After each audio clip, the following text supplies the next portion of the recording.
Olá, a paz do Senhor Jesus. No vídeo de hoje, nós iremos falar sobre a conversão de Saulo de Tarso. Acompanhe comigo aquilo que o Espírito Santo de Deus tem para falar ao seu coração.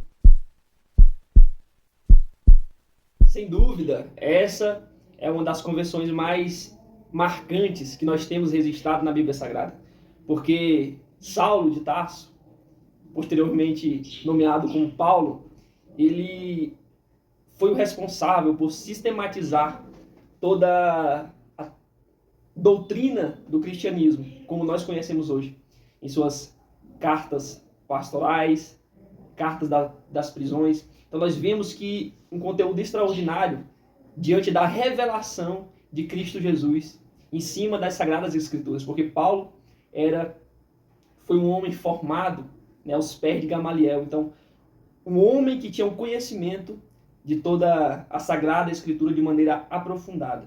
E, inclusive, durante essa conversão de Saulo, ele achava, diante dessa situação, que era perseguir os cristãos, que ele era conhecido como os do caminho, dessa seita, os do caminho. Hoje nós conhecemos como cristianismo. Para a religião judaica era vista como uma seita com esse nome. Mas nós vemos que agora Paulo, achando que estava prestando um serviço a Deus, vai perseguir. E aí ele tem um encontro extraordinário com o Senhor Jesus Cristo. Uma revelação. Jesus Cristo se revela. Seria essa a maneira correta de expressar isso. Jesus Cristo se revela a Saulo de Tarso. Diante de uma dessas missões de achar que está prestando serviço a Deus. E aí, essa palavra que eu quero compartilhar com vocês, eu quero ser bem objetivo nos pontos que o Espírito Santo de Deus conduziu ao meu coração. Porque essa história registrada aqui no livro de Atos, ela tem muitas riquezas para a gente degustar e aprender. Mas eu quero ser objetivo.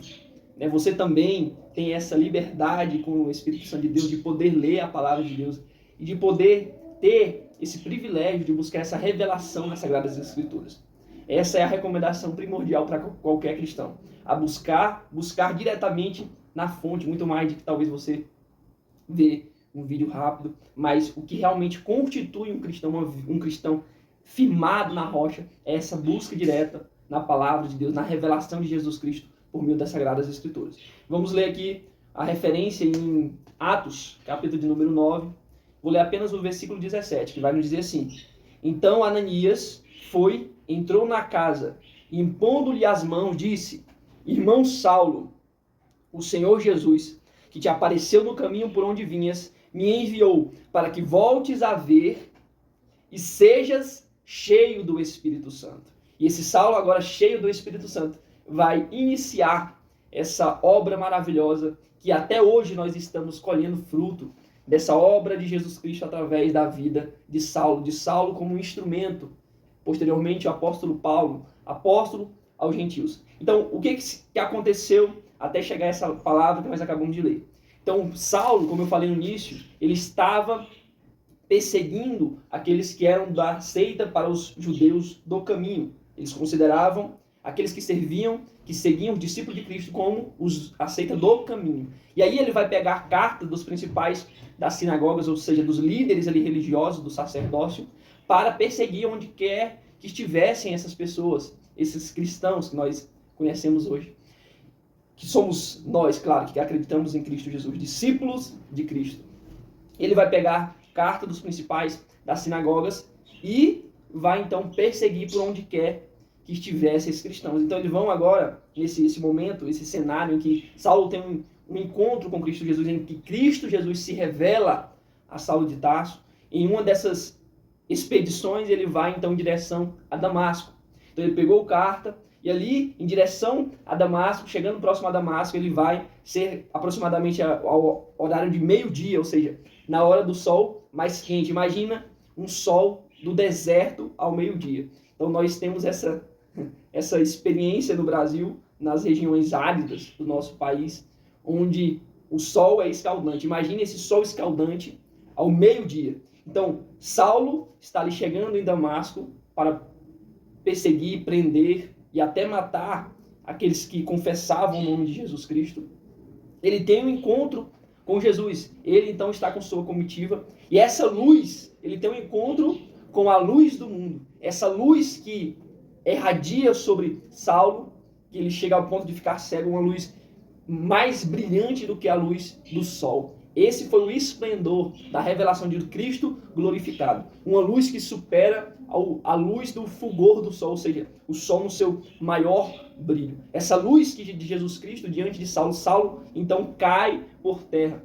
E ali ele vai ouvir uma voz: Saulo, Saulo, por que me persegues? Jesus Cristo então fala para ele: Saulo, Saulo, por que me persegues? Então nós vemos um ensino bem simples e objetivo e claro nessa palavra, que aqueles que perseguem os verdadeiros discípulos de Cristo não estão perseguindo qualquer pessoa, mas sim o dono daquela pessoa, o seu próprio Senhor, que é Jesus Cristo de Nazaré. Então, imagine você estar perseguindo aquele que criou os céus e a terra, aquele que sustenta o universo em cima das suas mãos. Aí muitos podem até questionar, mas como assim? Nós vemos tantos cristãos sofrendo, sendo mortos por causa do nome de Cristo. E as consequências não chegam para essas pessoas que fazem esse tipo de atrocidades.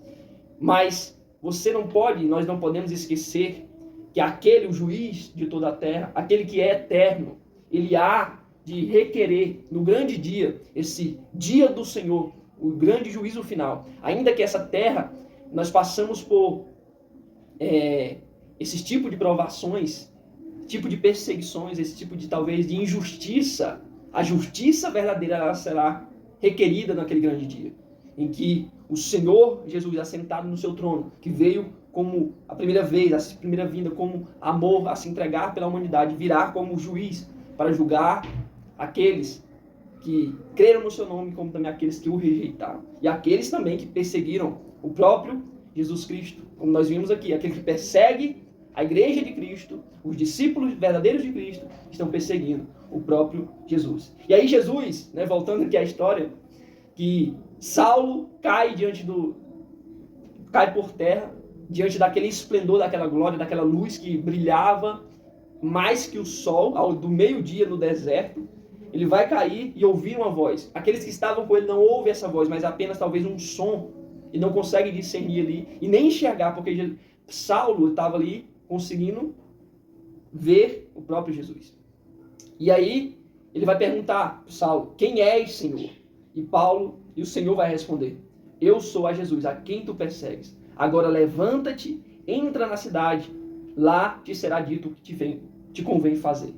O interessante é que essa mesma história aqui, Paulo vai contar em Atos, as próprias palavras de Paulo escrita por o autor de Atos, Lucas, está em Atos 22 e Atos 26, que o Senhor manda: põe-te de pé. E essa é uma palavra muito extraordinária que o Senhor, o próprio Deus, usa para aqueles que ele escolhe, como foi um exemplo com o profeta Ezequiel: põe-te de pé, dando uma ordem para que ele venha, essa pessoa escolhida por Deus, cumprir aquilo que o Senhor preparou para ele. E aqui, Paulo: levanta-te, coloca-te de pé e vai para a cidade em que eu vou te conduzir para que você possa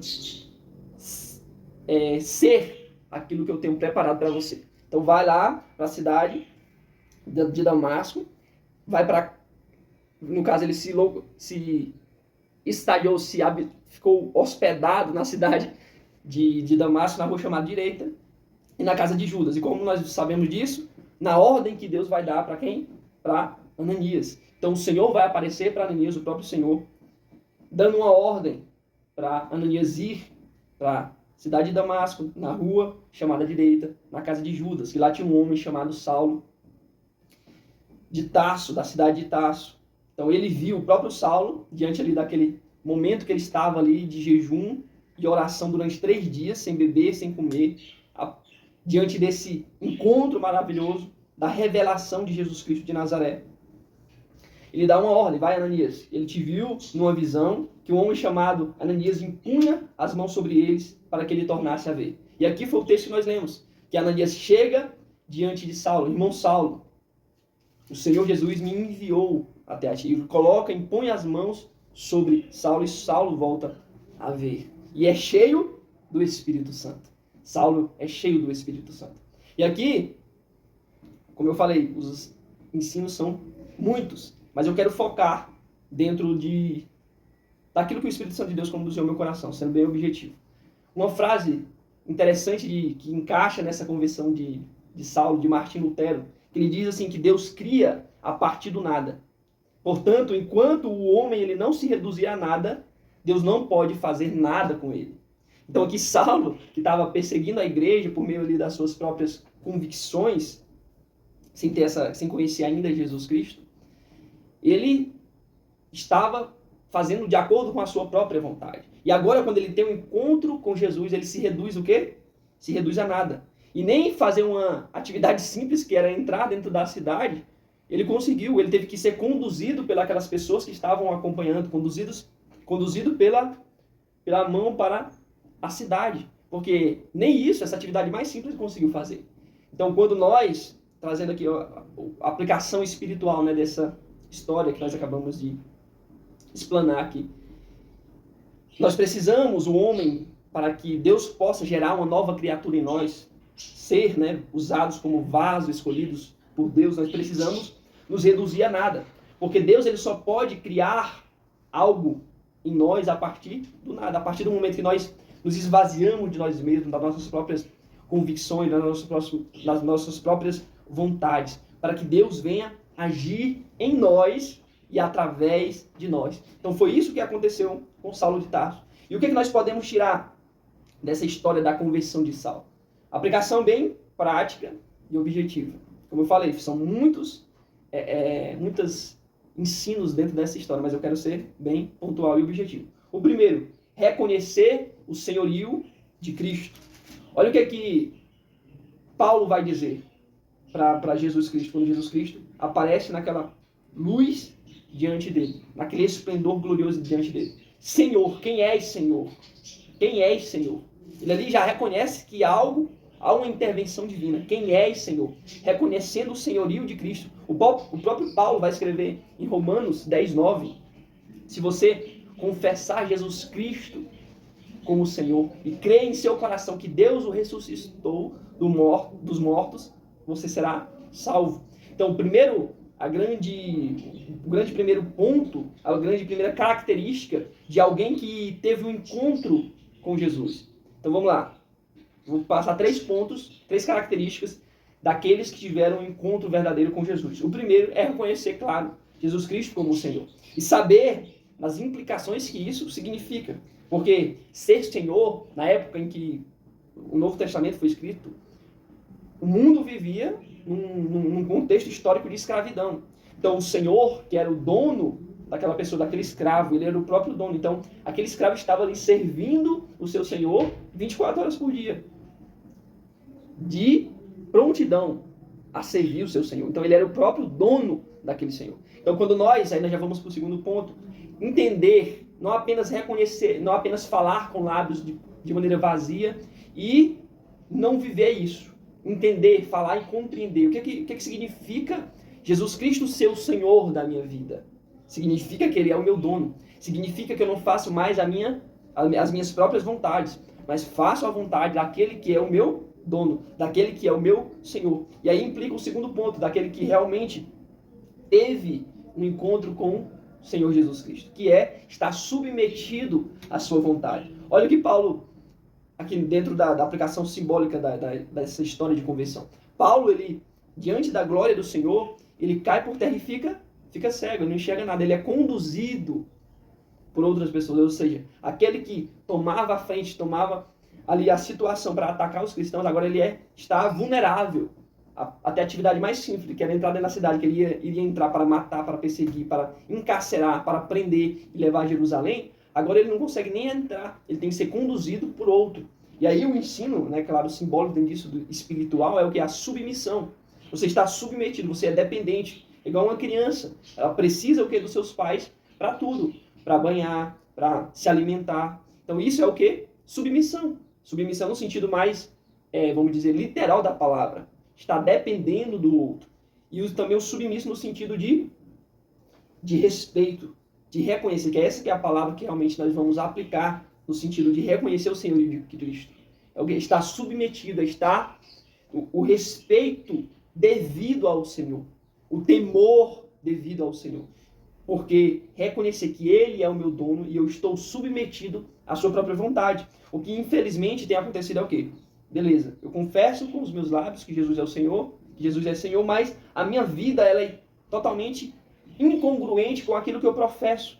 Jesus é Senhor, creio que Jesus é o Senhor, mas eu não estou vivendo de acordo com isso, com essa declaração que eu tenho falado, que Jesus é o Senhor da minha vida, mas as minhas atitudes são hipócritas, são totalmente contrárias ao que eu tenho declarado.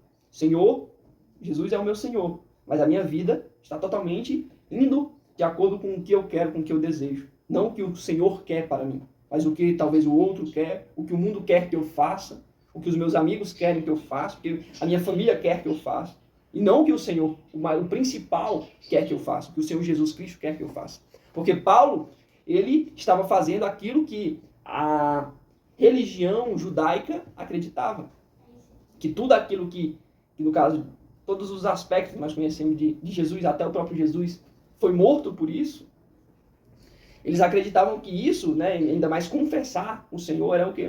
Um ato de idolatria tremendo. Sendo que Jesus era o próprio Deus na figura humana. Então isso, essa revelação, eles não compreendiam. Iam especificamente pela lei judaica. E aí o que nós precisamos compreender isso, é que eu não posso viver mais pelo que o outro pensa, o que o outro acha, mas o que o Senhor quer que eu faça, o meu Senhor Jesus quer que eu faça. Então, o primeiro ponto, da característica daquele que verdadeiramente teve um encontro com Deus, reconhecer o seu senhorio. Segundo ponto, que está diretamente ligado ao primeiro, que inclusive é uma consequência do primeiro. Se eu confesso que Jesus Cristo é Senhor, Ele é o meu dono. Então eu estou submetido à sua própria vontade. E o terceiro ponto, humilhação. Paulo, quando ele tem esse encontro com Jesus e entra a Damasco, vai para a casa de Judas, na rua chamada Direita, ele vai ficar ali 3 dias, sem comer e sem beber, e em oração, ou seja, jejum e oração. O que significa jejum e oração? Significa humilhação.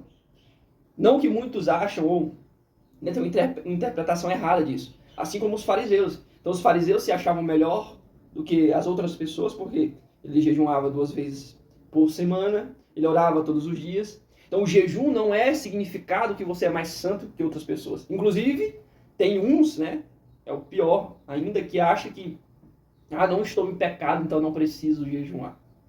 Pelo amor de Deus, tem que realmente ir novamente para as Sagradas Escrituras e pedir um direcionamento de Deus. Jejum e oração significa sinal de humilhação. É reconhecer o tanto que nós somos miseráveis e quanto nós precisamos de um Salvador. Reconhecer que nós somos miseráveis, pecadores e precisamos de uma ajuda, de uma intervenção de Jesus Cristo sobre as nossas vidas. Porque a carne quer ir para um lado, mas o Espírito direciona para outro. Então, se nós queremos verdadeiramente, de todo o nosso ser, fazer a vontade do nosso Senhor Jesus Cristo, nós precisamos estar o quê? Em estado de humilhação. E isso envolve, claro, o jejum e a oração, reconhecendo que nós somos, que precisamos de um Salvador, clamando por Jesus, por uma ajuda. Senhor, me ajuda, preciso melhorar, me ajuda a me santificar. Então, o jejum e a oração não é porque eu sou santo que eu vou fazer isso, mas pelo contrário, quão miserável eu reconheço que eu sou, e pecador que eu sou, e por isso eu preciso me humilhar diante do Senhor. Então, Paulo, com certeza, diante de tudo que ele fez, diante inclusive do consentimento da morte de Estevão, dos fazer blasfemar os cristãos, os discípulos de Cristo, toda a perseguição que ele fez, então reconhecer o quão miserável ele foi diante dessa situação. Então é reconhecer que o quão miserável nós somos, esse estado de humilhação, de jejum e oração. Então aquele que tem um encontro verdadeiro com Jesus Cristo, ele é conduzido a isso, a reconhecer o tanto que ele é miserável, quanto ele precisa de Jesus. Então, mais uma vez, trazendo um paralelo para quebrar os paradigmas de alguns que não compreendem o que significa jejum e oração. Jejum e oração não é para dizer que você é melhor ou pior do que o outro. Mas, e ainda tem essa visão ainda pior, que é achar que eu só faço jejum e oro porque se eu tiver em pecado. Não. Você quer permanecer em Cristo. Por isso, você vai buscar se humilhar. Foi isso que Paulo, diante de todo esse cenário, além de se humilhar, vai então Jesus Cristo, com certeza, diante desses 3 dias ele vai se revelar as Sagradas Escrituras. Assim como Jesus já apareceu no caminho de Damasco, abrindo as Escrituras para aqueles 2 discípulos, explicando o que significava que o Messias precisaria sofrer, padecer.